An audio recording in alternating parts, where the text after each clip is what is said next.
آپ جیسی تربیت کر سکتی ہیں اپنی اولاد کی، باپ نہیں کر سکتے۔ بڑے سے بڑا قابل باپ بھی اپنی بچوں کے کردار پر وہ اثر نہیں چھوڑتا جو ماں چھوڑتی۔ اور بالکل صحیح کہا تھا مولانا امرین صاحب نے، جتنے کامیاب افراد دنیا کی تاریخ میں بنے ہیں، آپ محدثین کی تاریخ دیکھو، آپ مفسرین کی دیکھو، آپ فقہا کی دیکھو، آپ مشائخ صوفیہ کی دیکھو، آپ ادبا کی دیکھو، جتنے بھی زندہ دل اور مؤثر شخصیات دنیا میں پیدا ہوئی ہیں، ان کی تربیت میں ان کی ماں کا حصہ ان کے باپ سے اکثر زیادہ رہا۔ ایک مثال پیش کرتا ہوں، یہاں جتنے حضرات بیٹھے ہیں اسٹیج پر، یہ ایک شخصیت کی محبت میں 100% متفق ہے، اور وہ نام ہے شیخ المشائخ سید الاولیاء بایزید بسطامی رحمۃ اللہ۔ عجیب شخصیت گزری ہے بایزید بسطامی کی، کوئی حدیث کی اور تصوف کے کسی سلسلے، کوئی سلسلہ بایزید بسطامی کو نظر انداز کر کے رحمت دو عالم صلی اللہ علیہ وآلہ وسلم کے دور تک نہیں پہنچتا۔ عجیب خصوصیت حاصل ہے۔ یہ بایزید بسطامی کو اس مقام تک پہنچایا کس نے تھا؟ ان کی بیوہ ماں نے۔ وہ ماں جو بیوہ ہو گئی تھی جب یہ بچے چھوٹے سے تھا، یہ بایزید چھوٹے سے تھے، اس وقت وہ بیوہ ہو گئی، اور وہ اپنا اور اپنے یتیم بچے کا پیٹ پالنے کے لیے لوگوں کے گھروں میں کام کاج کرتی تھی۔ وہ عظیم خاتون جب بچہ بڑا ہو گیا، گلیوں میں کھیلنے لگا، تو ان کی ماں کو یہ ڈر لگا کہ کہیں بچہ بگڑ نہ جائے الٹے سیدھے بچوں کے ساتھ کھیلنے اٹھنے بیٹھنے کی وجہ سے۔ پتہ لگایا اس ماں نے کہ میں کیا کروں، میری تمنا اور میرے مرحوم شوہر کی یہی تمنا تھی کہ میرا بیٹا ولی کامل بنے، عالم ربانی بنے۔ چنانچہ لوگوں نے بتایا کہ فلاں ایک شیخ ہیں، ایک بہت ہی صالح مربی ہیں، وہ فلاں مسجد میں ایک مدرسہ چلاتے ہیں، وہاں کچھ بچے ان کے ساتھ رہتے ہیں، اب تک کا تجربہ ہے کہ جو بچہ وہاں رہا ہے بہت نیک بن گیا۔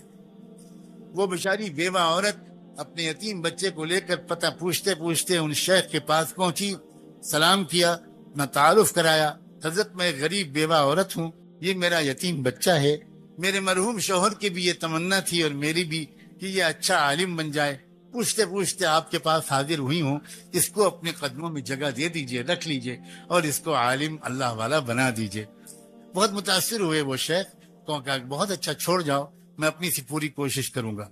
جاتے جاتے اس عورت نے ایک عجیب قسم کی درخواست اور پیش کی۔ اس نے کہا حضرت ایک گزارش اور ہے، پہلی بار یہ بچہ اپنی ماں کی گود سے نکل کر کہیں باہر آ کر رہے گا، اسے میری یاد بہت ستائے گی، جلدی جلدی یہ چھٹی مانگے گا، میری درخواست یہ ہے کہ آپ اسے چھٹی مت دیجیے گا، کیونکہ میرے پاس آئے گا اس کی توجہ بڑھ جائے گی، میرے پاس تو آپ اس کو تب بھیجیے گا جب یہ اللہ کا ولی بن جائے۔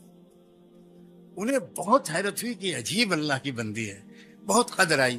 انہوں نے کہا کہ بہن تم نے بہت بڑی بات کہی ہے، جاؤ دعا سے میری مدد کرنا، میں اپنی طرف سے پوری کوشش کروں گا۔